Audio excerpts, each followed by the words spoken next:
Halo teman-teman, selamat datang di Seputar Jantung, channel informasi jantung yang terpercaya membahas segala hal yang berhubungan dengan jantung secara mendalam, tetapi tetap mudah dipahami bersama dengan saya, Dr. JJ.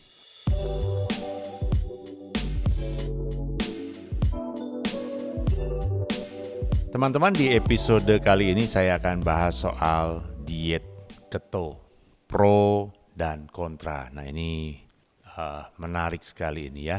Nah saya mesti disclaimer dulu bahwa saya ini bukan pakar soal diet keto. Kenapa saya mengangkat topik diet keto ini? Karena banyak pertanyaan. Banyak yang bertanya dari pasien, dari kolom komen, di seminar-seminar tentang pendapat saya soal diet keto, apakah benar atau salah. Nah, saya mesti sampaikan bahwa ini saya menyoroti sebagai seorang dokter jantung bukan untuk mengendorse, tapi juga bukan untuk menyalahkan. Nah, saya coba mendalami, saya coba mempelajari, mungkin yang saya pahami saat ini masih sederhana, tapi saya ingin mengambil prinsip-prinsip tentang diet keto ini dan kita dudukan atau letakkan secara proporsional, secara ilmiah, ya. Oke ya.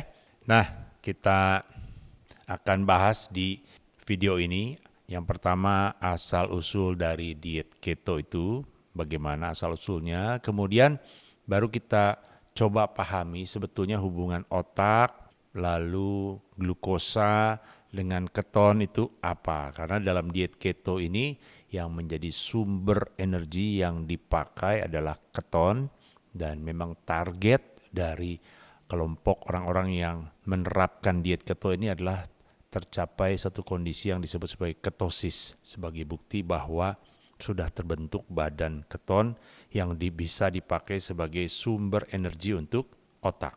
Kemudian nanti kita akan bahas apa manfaat diet keto. Ada manfaatnya, ada penelitiannya ya. Tapi nanti kita bahas juga sebetulnya apa masalahnya diet keto ini.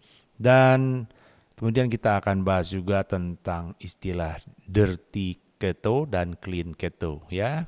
Dan nanti saya bahas sedikit tentang posisi diet keto ini di dalam guideline kardiologi internasional, dan tentu nanti saya akan juga sampaikan bagaimana pandangan saya sebagai seorang dokter jantung tentang diet keto ya. Kita mulai ya. Nah, diet keto ini banyak yang berpikir ya, tentu yang tidak mendalami sekali berpikir bahwa diet keto adalah karena menganggap karbo sebagai musuh, lalu makan lemak ya, dari situ lahirnya diet keto. Ternyata bukan ini ya. Pada awalnya sebetulnya pada tahun 1910 sampai 1920-an itu dokter-dokter anak atau dokter-dokter saraf melihat bahwa pada anak-anak yang mengalami kejang berulang epilepsi itu kalau puasa ternyata frekuensi kejangnya menurun. Lalu mereka memutuskan bagaimana caranya bisa membuat kondisi yang mirip-mirip dengan puasa ini, tetapi otaknya tetap dapat makanan. Dari situlah lahir satu metode khusus atau satu variasi diet ya, yang karbonya serendah mungkin ya. Pada diet keto ini karbonya sampai hanya 5% dari seluruhan, dan lemaknya sampai 80-an% ya, sisanya protein. Itu dengan puasa seperti itu, kemudian ternyata bahwa otaknya masih bisa mendapatkan energi bukan dari glukosa tetapi dari keton. Dan ketika itu akhirnya dicetuskanlah diet keto ini oleh seorang dokter dari Mayo Clinic pada tahun 1921, dipakai untuk terapi pasien kejang pada anak. Jadi pada awalnya itu buat terapi anak-anak yang kejang ya. Kemudian waktu berjalan terus pada tahun 50-an sampai 70-an ini justru kalau perkembangan diet ini lemak ini yang bahaya di sini. Ya, di sini lemak yang dimusuhi. Jadi orang diet rendah lemak, itu diet keto tidak jalan di sana. Ini saya cerita ini ya sejarahnya ya. Lalu tahun 80 90-an ini masih begini lemak, tahun 2000-an akhirnya mulai meningkat kondisi diabetes, kondisi obesitas, karena orang menggantikan lemak dengan karbo, ternyata efeknya diabetes dan obesitas meningkat, resistensi insulin meningkat, sehingga para pakar, para peneliti melihat ini masalahnya ada di karbohidrat. Nah, dari situlah mulai teringat lagi akan diet keto yang sudah sekian puluh tahun itu dipopulerkan kembali, yang tadinya untuk terapi untuk kejang sekarang dipopulerkan sebagai satu alternatif diet ya untuk mengatasi kondisi metabolik ya.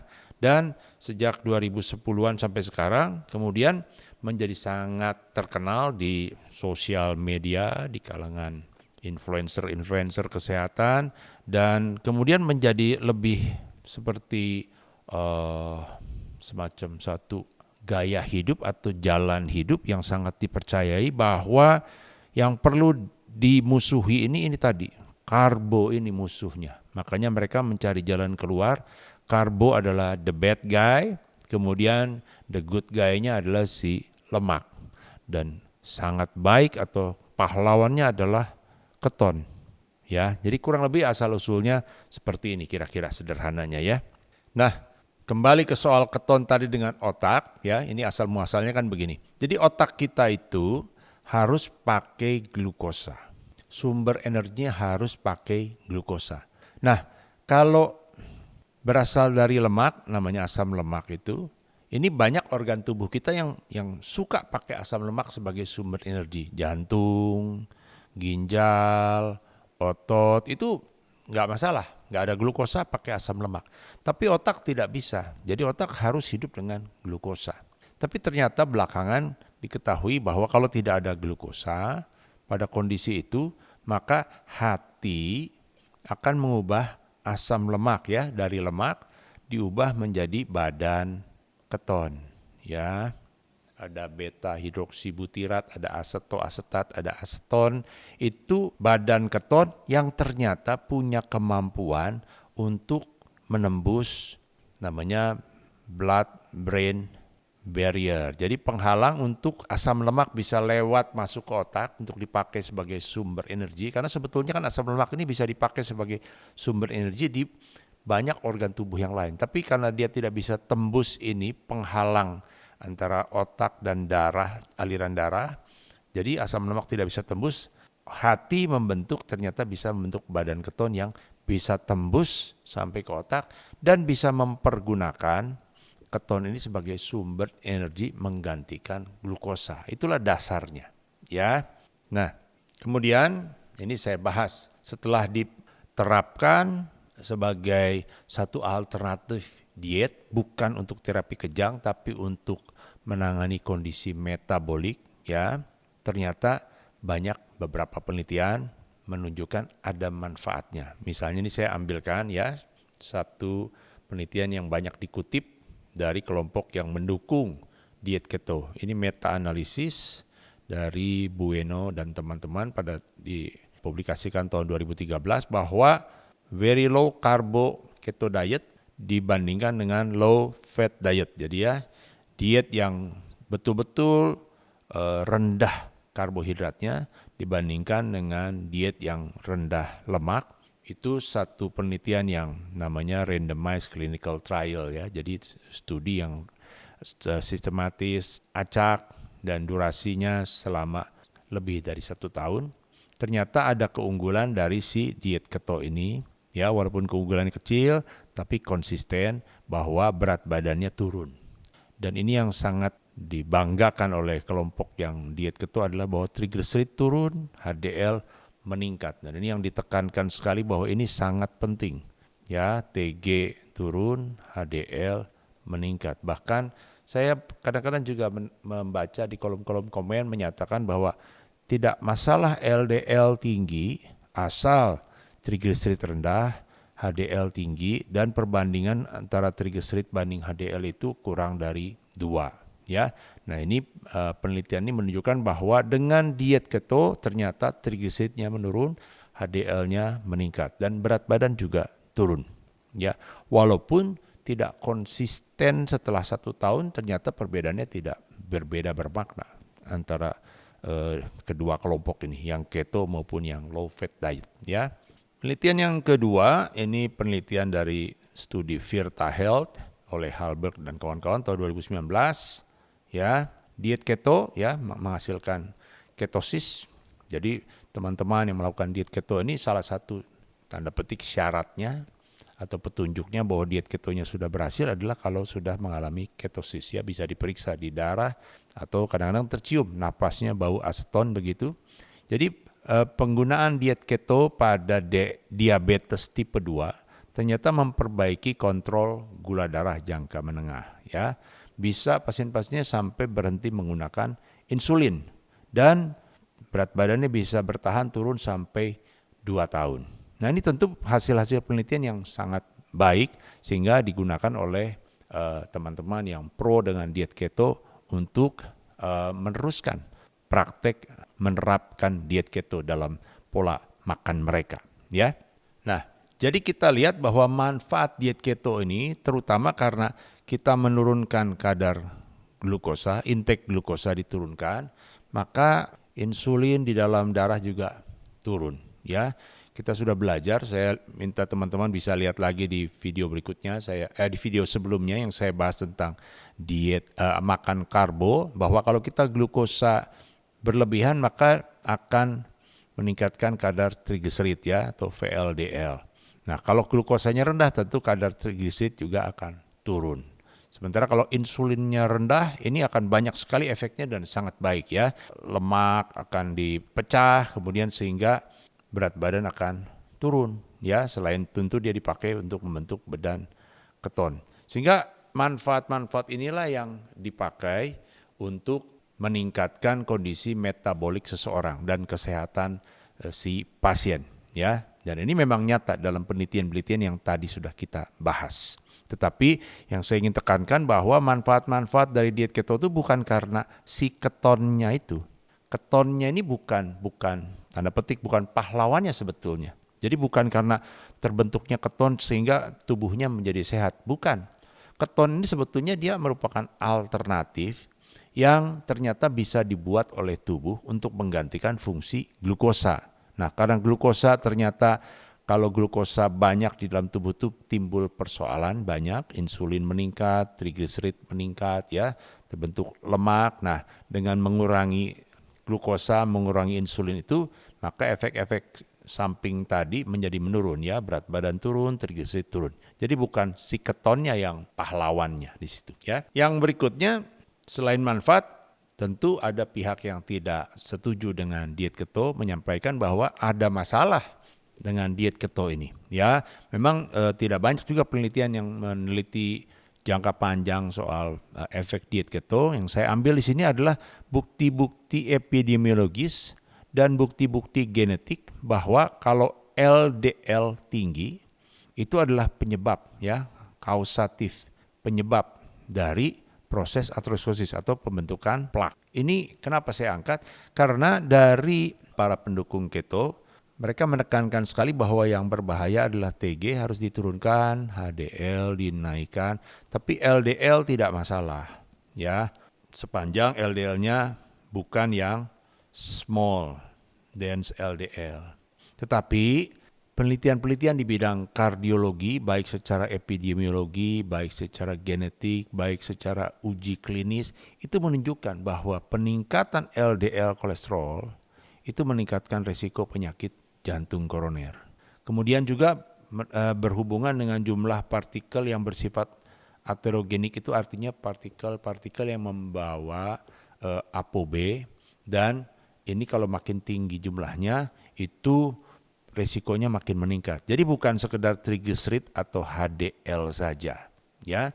Jadi tidak ada bukti bahwa kalau LDL-nya tinggi itu bisa aman walaupun trigliserid rendah dan HDL tinggi. Nah, ini yang perlu diluruskan. Jadi saya perlu meluruskan bahwa saya sendiri bahkan dalam video-video yang sebelum-sebelumnya sering sekali menekankan pentingnya kita melihat trigliserid dan HDL. Trigliserid kalau tinggi, HDL rendah itu masalah. Tapi itu tidak membuat bahwa angka itu menjadi yang terpenting yang harus kita lihat, menggantikan LDL dan ApoB yang sekarang ini established, boleh dikatakan semua guideline jantung internasional menekankan pentingnya LDL dan ApoB. Nah, saya ingin kasih gambaran analogi yang sederhana supaya teman-teman ini bisa melihatnya secara lebih jelas. Ya, ini saya kasih contoh apa yang menyebabkan sesuatu, misalnya katakanlah hutan menjadi terbakar. Nah, kalau si HDL dan triglycerid itu saya gambarkan adalah sebagai cuaca yang kering dan panas. Ya, sekali lagi, ini penyebab hutan terbakar di sini menekankan tentang cuaca yang kering dan panas. Itu triglycerid tinggi, HDL rendah. Sementara LDL dan ApoB itu adalah api, ya, besarnya api yang menyulut begitu. Ini analogi sederhana saja. Nah, ini dengan mudah bisa dipahami bahwa sekalipun udaranya kering, panas, kalau tidak ada api yang menyulut, maka tidak akan terjadi kebakaran. Jadi kalau LDL-nya tinggi, walaupun si triglyceridnya aman, HDL-nya aman, itu tapi kalau apinya ada ya terbakar juga. Tapi tentu tidak separah kalau cuacanya kering dan panas. Ini analogi sederhana saja untuk membuat teman-teman harus menghargai kedua-duanya. Dua-duanya penting. Saya tidak mengatakan bahwa triglycerid itu tidak penting, HDL tidak penting. Tetapi hanya menonjolkan triglycerid tinggi, HDL rendah saja sebagai faktor utama dan mengesampingkan LDL dan ApoB yang nyata-nyata merekalah apinya yang pertama membakar. Jadi itu dua-duanya tetap penting dan sebetulnya malahan di dalam guideline itu LDL dan ApoB itulah yang pertama harus dilihat dan menjadi target terapi. Melihat triglycerid dan HDL itu adalah untuk melihat kondisi metabolik sebagai tambahan. Nah, sekarang saya akan bahas sedikit tentang dirty keto dan clean keto. Walaupun dari para pendukung diet keto menyatakan bahwa tidak ada namanya istilah dirty dan clean. Tetapi sebetulnya istilah ini muncul kalau kita baca ya runtut sejarahnya, ternyata yang memunculkan istilah dirty dan clean keto itu dari penganut atau pendukung diet keto. Jadi ketika ada hasil-hasil yang buruk terhadap diet keto, lalu ketika dilihat maka para pendukung diet keto mengatakan, oh ini karena yang diet ketonya ada yang dirty. Karena kalau di sini yang dimakan hanya sebagian besar lemak-lemak yang jahat, ya. Tetapi kalau dietnya clean, lemak tak jenuh, maka sebetulnya hasilnya akan baik. Jadi ini sebagai tanda petik semacam pembelaan dari pendukung diet keto bahwa hasil-hasil yang jelek dari diet keto adalah karena mereka ininya dirty, ya. Tapi kalau dia pakai yang clean, maka hasilnya mestinya bagus. Tapi tetap saja kalau tidak ada variasi, jadi hanya dengan lemak saja, walaupun lemaknya semuanya baik, tetap tidak akan sebaik kalau kita dietnya yang seimbang, ya. Ini perlu saya tekankan. Oke. Nah, yang terakhir saya sampaikan bagaimana posisi diet keto di dalam guideline internasional, ya, kardiologi. Nah, saya harus sampaikan secara padanya bahwa semua guideline kardiologi baik dari Amerika AHA ini ya atau ACC maupun dari Eropa ESC, EAS, EAS tidak ada satupun yang mengendorse diet keto. Tidak kontra, tidak melarang, tapi tidak mengendorse. Jadi kalau merekomendasikan, nanti saya akan bahas dalam video-video berikutnya, yang direkomendasikan adalah yang sering sekali disebut adalah diet Mediterranean ya, kemudian diet DASH diet ya, DASH diet ini adalah dietary approach to stop hypertension. Nah ini yang direkomendasikan atau di-endorse. Tapi diet keto bahkan juga jarang sekali disebut-sebut dan tidak disebutkan sebagai alternatif. Ada guideline yang lain, NLA yang saya tahu, yang ada menyebutkan tentang diet keto untuk rekomendasi atau indikasi untuk kondisi metabolik tertentu, ya. tapi tidak dianjurkan pada pasien-pasien yang sudah high risk, sudah kena penyakit jantung. Karena kalau sudah penyakit jantung koroner, yang kita perangi adalah proses penumpukan plak atau aterosklerosis. Dan aktor utamanya, atau tadi analoginya kebakaran itu, apinya adalah LDL dan ApoB. Jadi itu tetap yang nomor satu harus diperangi. Dan diet keto ini pada kebanyakan kasus sangat tidak menekankan pentingnya menurunkan LDL dan ApoB. Yang ditekankan adalah berat badan, trigliserid, dan HDL. Bahkan beberapa setahu saya bahkan mengizinkan atau menganggap normal kalau LDL sampai 200.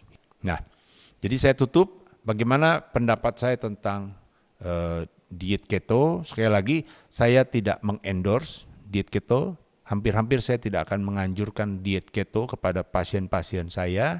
Tapi kalau ada pasien yang dengan kondisi metabolik tertentu, lalu minta izin untuk melakukan diet keto, misalnya mau turunkan berat badan, mau turunkan kadar HbA1c, insulin, gula darahnya, kemudian trigliseridnya mau diturunkan, mau naikkan HDL, dan mau coba dengan mempraktikkan diet keto, ada kemungkinan saya akan mengizinkan, tapi harus diawasi dan hanya untuk waktu tertentu.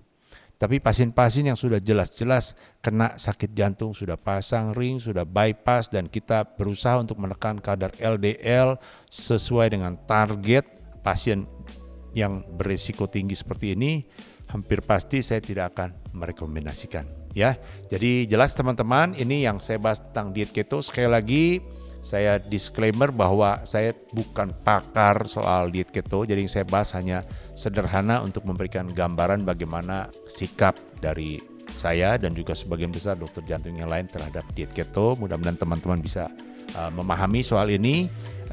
Teman-teman yang suka dengan konten-konten edukasi seperti ini boleh subscribe seputar jantung dan juga boleh share kepada teman-teman yang lain, dan kita akan jumpa kembali di video berikutnya. Salam jantung sehat.